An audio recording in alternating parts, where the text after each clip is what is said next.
কোনো গাছে যদি কখনো কিছু হয় এতটা খুশি লাগে তা বলে বোঝানো যাবে না।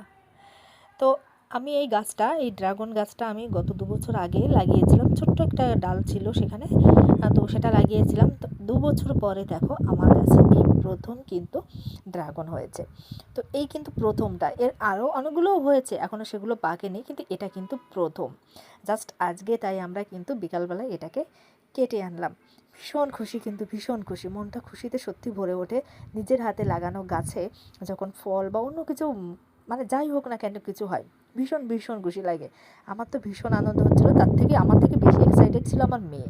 কেন কি কাটার আগে বলছিল মাম্মি এটা হোয়াইট হবে না পিঙ্ক হবে। তো এটা নিয়ে খুব একটা মানে বিষয় ছিলাম যে কী হবে কী হবে না। তো আমার মেয়ের তো আশা ছিল মাম্মি পিঙ্ক যেন হয়।